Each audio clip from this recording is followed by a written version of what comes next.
Shabbat Shalom. Call Halal Yahweh, Ba'ashim Yahushai, Ba'ashim Wadash. Double honors to the elder apostles of GMS, including the elders that came before them that taught us the truth.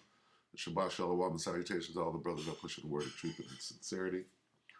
All right, we're going to go into this lesson, and we're going to start here at 2nd Ezra 9:1. He answered me then and said, measure thou the time diligently in itself. Okay? What time are we in? How close are we to the end? And when thou seest part of the signs pass, which I have told thee before, then shalt thou understand that it is the very same time when the highest will begin to visit the earth, Salakia, visit the world which he made, Salakia. All right? So, this is one way of measuring the time, all right, and how close we are to the end of this world and the beginning of it that followeth, all right? So, from there we'll go to Sirach. Let's see. Let's go to Sirach here. We're just setting this up.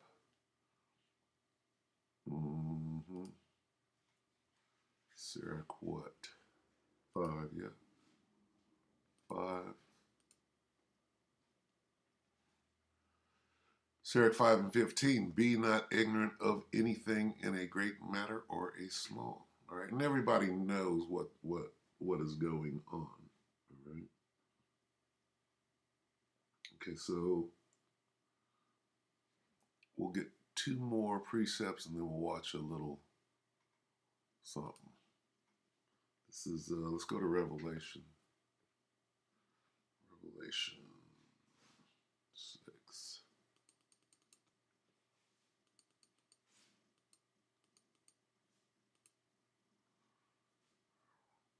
This is Revelation 6:15. All right.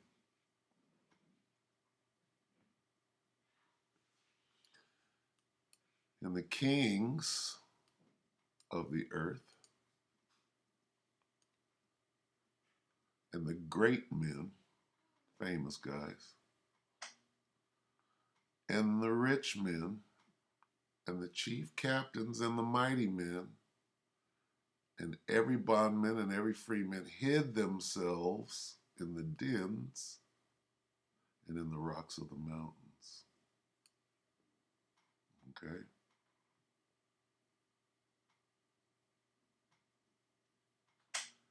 And said to the mountains and the rocks, fall on us and hide us from the face of him that sitteth on the throne and from the wrath of the Lamb.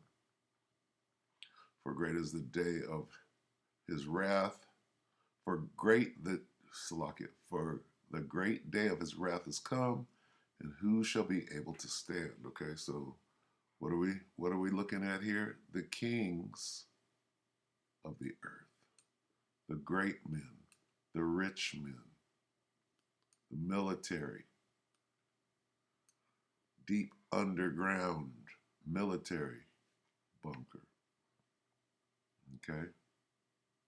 The mighty men. Okay?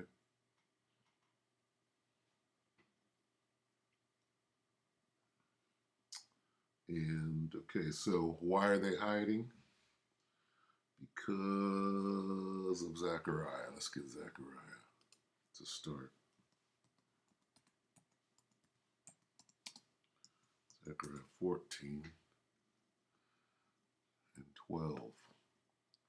They're hiding from Yahushua, of course, but I mean, this is all going to go down at the same time.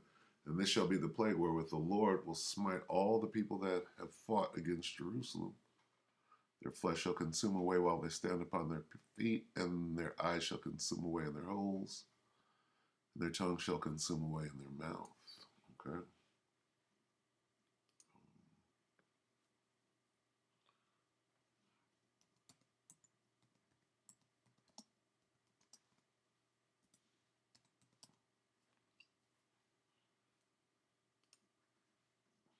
What plagues?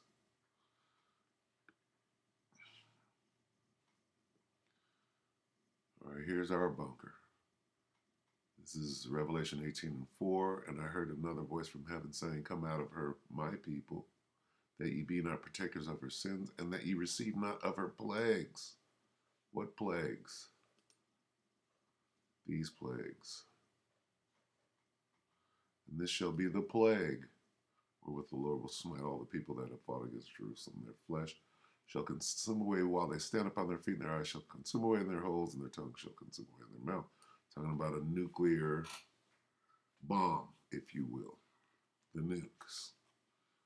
All right, so now we will, let's see. We'll go here. Canadian Prepper. It's today, April 12th. It's lucky, April 22nd. This is nuts. Billionaires are prepping for a major event. So let's watch a little bit of this, get a perspective on what's going on, as we be not ignorant of anything small or big. Prepper here, back again with Ron from Atlas Survival Shelters. In my personal opinion, probably one of the premium bunker contractors from around the world, one of the biggest and busiest, I would imagine. I want to have Ron back to understand the state of the industry right now. And for me personally, right now, the time that we're in, going into World War III, what does this mean, and what is the urgency of getting a bunker? If there's any canary in the coal mine when it comes to what is going on in the world, it's the bunker building industry. Because if the people who have enough money to buy a bunker are starting to build, the kings, the rich men, the famous people, mass, and that means that something is coming. Kind of like when the animals and the birds, fly away before an earthquake strikes. That's what I view it as. So, Ron, how are you doing, man? And maybe measuring the time diligently. There's a rush, there's a backlog of people trying to get a bunker. Why? They know where this thing is going. They see the handwriting is on the wall. Can fill us in a bit on what is the state of the industry right now? Well, Oh, Salakia. How do we reach? Okay, this guy has a lot of commercials. So bear with me as we get through this. Beat your plowshares in the pruning hooks. Look at this. Though they go into space, though they dig into the earth. it's busy, and it's been busy even before the war. The war just made it kind of crazy for me. It was the war. Okay. So let me back that up and get the question again. Because this is significant. How are we, this is measuring, they've been building bunkers. They got domes for the military and deep underground military base. Okay. It's a bunker. This is a personal bunker that are going off, they're flying off the shelf right now because of the what? The time. It's a way of measuring the time, like he's explaining right here. And the birds, fly away before an earthquake strikes. That's what I view it as. So the birds fly away before an earthquake. And there was a great earthquake. We'll get into that. What earthquake? Okay. The one that's coming from them nukes. That means that something is coming. Kind of like when the animals and the birds, fly away before an earthquake strikes. That's what I view it as. So, Ron, how are you doing, man? And maybe you can fill us in a bit on what is the state of the industry right now. Well, it's busy, and it's been busy even before the war. The war just made it kind of crazy for me. It was the Monday after the war started. So the war started on, a Wednesday or Thursday. Then that Monday afterwards is when my phone started ringing. And I'm talking every 30, 40 seconds. The war started. Okay. Before the war started, after the war started, those are significant sentences there.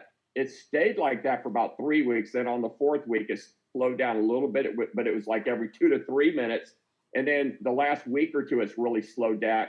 It slowed down to like pre-war numbers for me anyway. But it's always been busy for me, because I have my YouTube channel as well. and that creates a lot of cost. So I've always been busy, but the war thing, I didn't need the war to be busy to make bunkers. I don't need we don't need the war, period. But the state of the industry was strong because of the COVID and the fact that we live in a world that's uncertain and people are afraid. It's better to have it, not need it, than need it, not have it attitude. And I preach to my followers as well about being prepared as well as you do. And so they're listening and they're doing the right thing. So the mentality of a lot of wealthy people who buy bunkers is that in a split second, they can lose all their millions overnight. And their attitude is, I'd rather take some of this money and put it in a bunker in the ground and hope I never need it and use that as my plan B than to not have one at all and then lose my money and what I got. I'm just like every other Joe Blow walking down the street looking for food. So that's why people are buying bunkers. And the bunkers I'm selling, as you know, they're going underneath houses. So they're doubling as like a wine cellar or a gun room or a movie theater or a man cave or just some kind of hobby room. So they're not going to waste if they put them underneath the house. Yeah, it's interesting that you say that because, if we were ever to have a 0 day like that where, the banks just got wiped out or whatever, all of your wealth would essentially be for naught and possession would literally be 9/10 of the law. And basically what you had on your person would be what you are physically worth. So have the prices of bunkers increased since we spoke last time? And for people who don't know, me and Ron have done these kind of interviews before. He goes into great depth about all the nuances of bunker building and, all your questions will be answered in all those videos. The purpose of today's video is to get an update on the state of the industry. So what are the prices of bunkers? Has it gone up even more? Because I know last time when we talked, you were saying that the price of steel was really high and there was a pretty high bar for entry into this thing. Now we're getting into the supply chain and resources being unavailable and hyperinflation and things of that sort. Letting you know, we're still measuring the time here. All right. Well, the price is still tripled or even quadrupled. 2 years ago, I was paying 30 cents a pound for my plate steel. Today, I'm paying $1.25 a pound. So that's more than quadrupled. So I would say the price of the bunkers has gone up probably about 30 to 40% from, say, 2.5 years ago. But I haven't raised anything a penny since this war started. But I can tell you, since the war started, the price of steel's gone up about 5 or 6%. The price of the air systems has gone up about 40 to 50%. Since the war started, that phrase, okay. But I am holding the prices I had a year ago because they kind of maxed out a year ago. So I'm holding the line right now, but I don't know how much longer I can hold it. But I'm trying to keep the prices to where everybody can afford one. And the good news is I'm getting ready to come out with a bunker for the average guy. I'm getting a lot of calls. People can't afford for the slaves, the bondmen. Okay. All right. So we see where this thing is going. All right. It's about the war. What does the war include? Why do they want to go underground? Okay.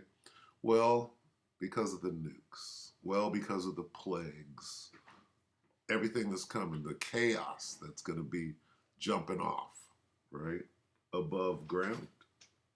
All right. But mainly what? The nukes. All right. So you could go watch this. We did just about 5 minutes. Canadian Prepper today, right? And they go into the whole thing. So, good enough. All right, so let's get some precepts and close out. This is a way of measuring now the time and not being ignorant of anything. All right, you use everything at your disposal. Let's go to Revelation.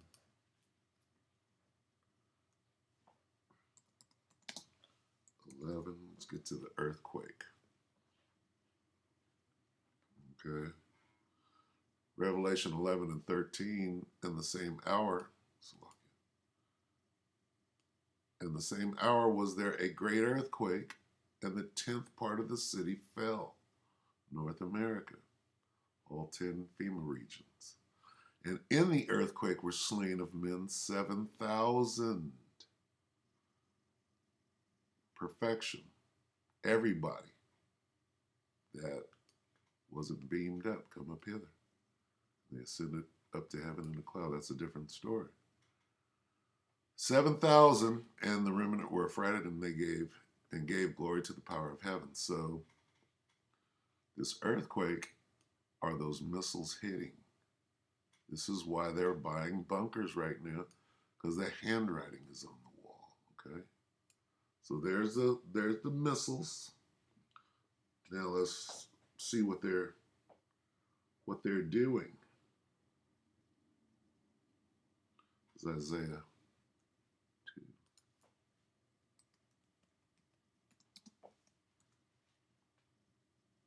Okay, Isaiah 2 and 19.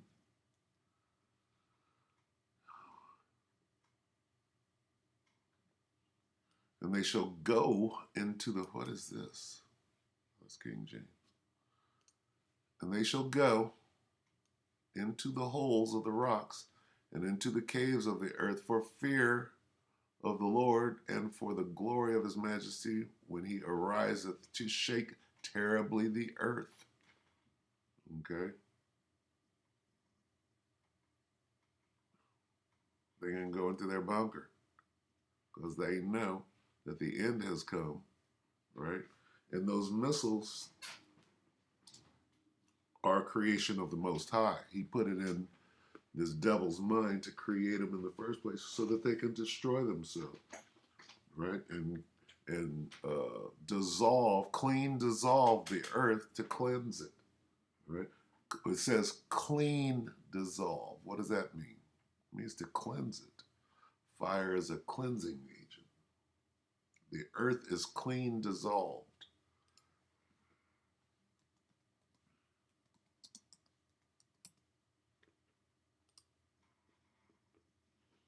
Isaiah 24 and 19. The earth is utterly broken down. These are the missiles. The earth is clean dissolved. The earth is moved exceedingly. Okay? Let's get 20. The earth, these are the missiles. The earth shall reel to and fro like a drunkard, and shall be removed like a cottage, and the transgression thereof shall be heavy upon it, and it shall fall and not rise again. Okay? That's the missiles hitting. All right?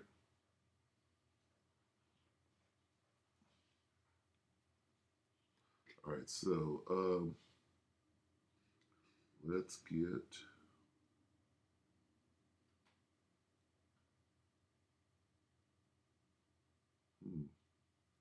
Second Ezra. All right, what are the bunkers for?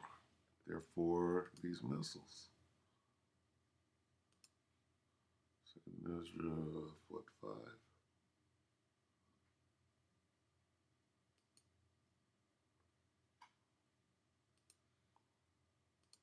Second Ezra 16.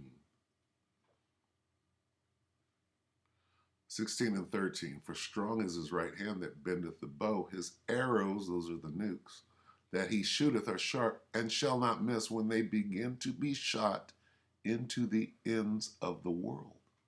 Behold, the plagues, there's those plagues again, are sent and shall not return again until they come upon the earth. The fire is kindled and shall not be put out till it consume the foundation of the earth. Like as an arrow which is shot of a mighty archer returneth not backwards, even so the plagues that shall be sent upon the earth shall not return again. Okay?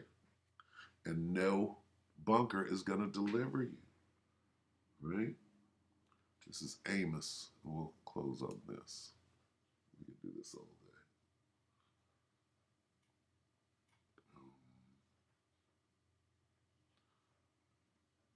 Yeah. All right. Wait a minute. Hold on. We might go to. Let's go to. Yeah. Let's close it. This is Amos.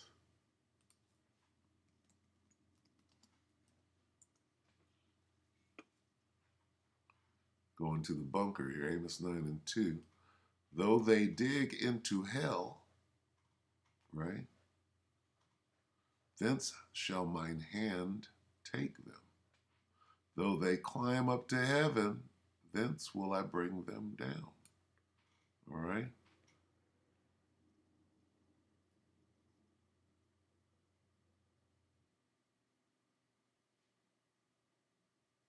All right? That's them digging into hell. This right here. Where's this guy